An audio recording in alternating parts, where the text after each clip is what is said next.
बच्चों आप प्रिपरेशन में लगे हुए हैं, आईआईटी की बहुत मेहनत कर रहे हैं, खूब हार्ड वर्क कर रहे हैं, लेकिन हार्ड वर्क के साथ स्मार्ट वर्क होना भी जरूरी है। क्या किन बातों का ध्यान रखा जाए कि हमारे मैथ्स में मार्क्स इंप्रूव हो, इसके ऊपर जो मैं स्ट्रेटेजी बता रहा हूं, इसका यदि आप ध्यान रखेंगे तो निश्चित ही आप एग्जाम में ज्यादा मार्क्स ला पाएंगे।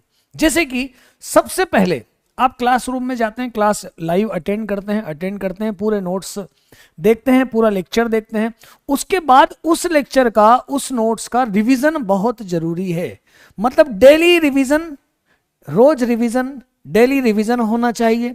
रोज आप उसका रिवीजन करें। अब रिवीजन में ऐसा ध्यान रखें, रिवीजन में आप ऐसा ध्यान रखें कि जो कंसेप्ट आपको, मतलब स्पीडली रिवीजन करें, जो कंसेप्ट आपको समझ में आए हैं उसको स्किप करते जाएं, जो चैलेंजिंग लगे हैं, जो कुछ हार्ड लगे हैं, उसको आप क्या करें, उसको आप फिर से वापस उस वीडियो को, उतने पार्ट को आप देखें, और उसके ऊपर डीपीपी जो आपको रोज दी जा रही है उसके ऊपर आप डेली प्रैक्टिस करें। यह बहुत जरूरी है कि आप रोज जो पढ़ाया जाए पहले आप उसका रिवीजन करें, कंसेप्ट को समझें। अब आपने सारे कंसेप्ट समझ लिए, हर चैप्टर से डिपेंडेंट फॉर्मूले हैं। एक अपनी बिल्कुल पर्सनल डायरी बनाओ, एक शॉर्ट नोट की कॉपी बनाओ, जिसमें हर चैप्टर के कंसेप्ट लिखते जाओ, साथ में जितने फॉर्मूले यूज में आए हैं उस चैप्टर के अंतर्गत वो सारे फॉर्मूलों की शीट बनाओ। ये आपको एग्जाम के समय ये कॉपी बहुत काम आएगी, जिसमें आप कंसेप्ट, जितने भी जो चैप्टर पढ़ाया, रिलेशन फंक्शन पढ़ाया तो क्या क्या कंसेप्ट बताए गए हैं वो कंसेप्ट देखो, कौन कौन से फॉर्मूले यूज में आ रहे हैं, कौन कौन से इंपॉर्टेंट ग्राफ्स हैं, सारे ऐसे कंसेप्ट, ग्राफ और फॉर्मूले, इसके ऊपर आप शॉर्ट नोट साथ साथ में बनाते चले, जो आपके एग्जाम के समय खूब काम आएंगे। और क्वेश्चन भी जब आप किसी चैप्टर के लगाते हैं तो एक बार आपने वो कंसेप्ट पढ़ लिए, फॉर्मूले पढ़ लिए, तो आपके लिए आसान हो जाएगा। तो दूसरा, आपको कंसेप्ट पर शॉर्ट नोट हमेशा बनाते चलना है। अब बच्चे बोलते हैं बैकलॉग हो गया। पहली बात तो बैकलॉग होने ना दें, पर बैकलॉग हो गया है तो कैसे कवर करें। जो चैप्टर प्रेजेंट में चल रहा है 70 से 75% उसी चैप्टर पर पहले ध्यान दें। अब बैकलॉग के लिए क्या करें, उस चैप्टर से संबंधित जो कंसेप्ट आपको पहले पढ़ाए जा चुके हैं और आपने उसकी स्टडी नहीं की है, उस कंसेप्ट से संबंधित बैकलॉग को उस समय कवर करें। जैसे जब इनवर्स ट्रिग्नोमेट्री चल रहा है, आपको ट्रिग्नोमेट्री के फॉर्मूले देखना थे, तो आप बैकलॉग में क्या कवर करें, जो आपने ट्रिग्नोमेट्री के फॉर्मूले पहले आप नहीं देख पाए थे वो वाला पार्ट कवर करें। आपका एप्लीकेशन ऑफ डेरिवेटिव चल रहा है, फंक्शंस की बात आ रही है, तो आप फंक्शन में जो ग्राफ बताए थे, जो कंसेप्ट बताए थे वो वाला करें।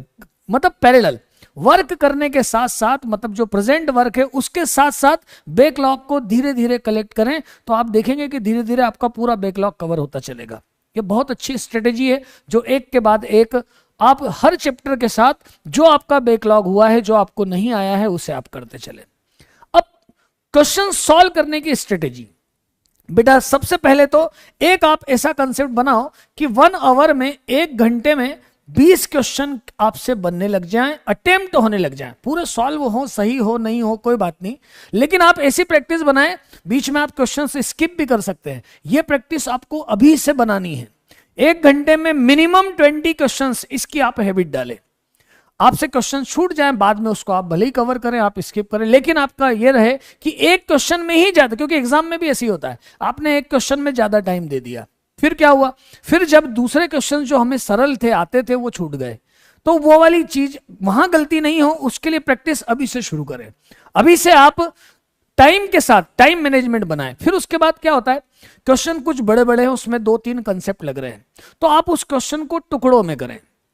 जैसे एक क्वेश्चन है, उसमें ट्रिग्नोमेट्री भी आ गया, फंक्शन भी आ गया, डिफरेंशियल भी आ गया, जितने कंसेप्ट उसमें लगे हैं उस सब कंसेप्ट के पार्ट कर ले, और देखिए यहां पर पहले कौन सा कंसेप्ट लगा है, बाद में क्या लगा है, फिर क्या लगा है, और उस हिसाब से प्रॉब्लम सॉल्व करें। तो 2 बात, एक तो टाइम मैनेजमेंट करें कि आप 1 घंटे में 20 क्वेश्चन आपसे सॉल्व हो रहे हैं मेंस लेवल के। आप इसके साथ PYQs ले सकते हैं, आपके जितने पुराने साल में जो क्वेश्चंस आए, प्रीवियस ईयर में जो क्वेश्चंस आए, उन क्वेश्चंस को हर चैप्टर के साथ साथ तैयार करते रहें, हर चैप्टर के साथ साथ तैयार करते रहें, उनके PYQs भी सॉल्व करते रहें। बड़े क्वेश्चंस हैं उसको आप टुकड़ों में सॉल्व करें, और 1 घंटे में 20 क्वेश्चन, एक ऐसी एवरेज प्रैक्टिस बनाएं। ये भी आपके लिए बहुत जरूरी है। एग्जाम यहां पर आपकी आदत पड़ गई, एग्जाम में आपको इससे दिक्कत नहीं आएगी, तो इस बात का आप ध्यान रखें। अब आप टेस्ट देते हैं, टेस्ट में आपके कम मार्क्स आए। कम मार्क्स क्यों आए? क्योंकि चैप्टर तो आपने पढ़ा था, आपने सोचा था ये चैप्टर हमको आता भी है, क्वेश्चन कर भी लिए, फिर भी कहीं कहीं छोटी छोटी गलतियां हो गई और सही आंसर पे अप्रोच नहीं हुई। आपके पास बाद में उसका सॉल्यूशन आया, आप उसका सॉल्यूशन देखो और सॉल्यूशन में ये देखो कि मुझसे कौन से कंसेप्ट को लगाने में कहां मिस्टेक हुई थी, तो दोबारा कभी ऐसा कुछ आया तो ये कंसेप्ट का मैं ध्यान रखूंगा। मतलब अपनी गलतियों से सीखना, और उसके लिए सारे टेस्ट देना जरूरी है। बच्चे बोलते हैं सर टेस्ट में हमारे कम मार्क्स आए, कोई बात नहीं, जो गलतियां हुई है नेक्स्ट बार में गलती नहीं हो, धीरे धीरे इंप्रूव करते जाएंगे तो आपकी गलतियां धीरे धीरे कम होना शुरू हो जाएंगी। तो टेस्ट सारे दे, कम मार्क्स आए घबराए नहीं, कभी ज्यादा कभी कम, कभी ज्यादा कभी कम, ऐसा होता है। बिल्कुल एक जैसा कांस्टेंट ग्राफ नहीं जाता है, उतार चढ़ाव आते हैं, कभी ज्यादा हुआ फिर कम हुआ फिर ज्यादा हुआ, ऐसा कुछ चलता है। तो धीरे धीरे आप इस पोजीशन से इस पोजीशन आएंगे, बीच में आप नीचे भी गिरेंगे, कम भी आपको नहीं भी आएगा, लेकिन अपनी गलतियों से जैसे जैसे आप सीखते जाएंगे तो आपकी गलतियां दूर होना शुरू हो जाएगी। पर यदि आपने प्रैक्टिस ही नहीं करी तो गलतियां दूर कैसे होगी? तो गलतियों से अपनी सीखें और तैयारी करें। अब एग्जाम में देने गए, आप एग्जाम देने गए तो एग्जाम में क्या ध्यान रखना? सबसे पहले क्वेश्चन को ध्यान से पढ़ो प्रॉपर। वैसे तो यह हमेशा ही ध्यान रखना चाहिए, जब डेली प्रैक्टिस करें तब भी इस बात का ध्यान रखें, और एग्जाम में भी क्वेश्चन प्रॉपर पढ़ो। कभी कभी क्वेश्चन जल्दबाजी में पूरा पढ़ा नहीं, कहीं छोटा सा कुछ कंसेप्ट लिखा आया था, जैसे x 1 से छोटा था, आपने वो 1 से छोटा वाला ध्यान नहीं दिया और क्वेश्चन सॉल्व कर दिया। आपको पूरा आता था लेकिन क्वेश्चन गलत हो गया।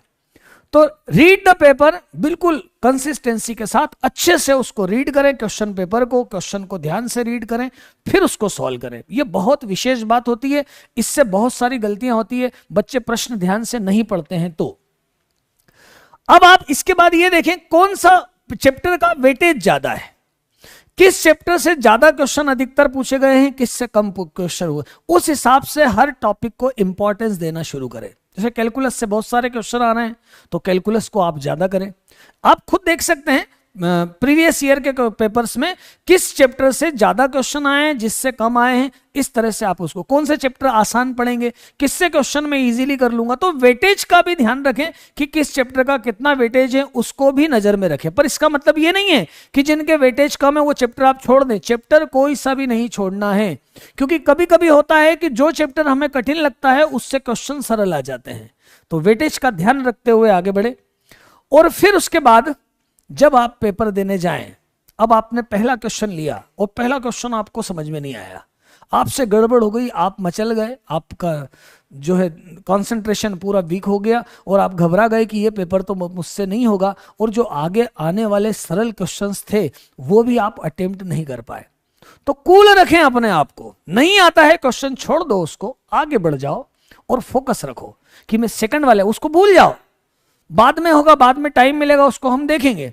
बाकी सेकंड क्वेश्चन जो दूसरा आया है, हो सकता है आप जहां 2-3 क्वेश्चन पे आगे बढ़ेंगे आपको क्वेश्चन पे फोकस बढ़ने लगेगा और क्वेश्चन आप सॉल्व करने लगेंगे।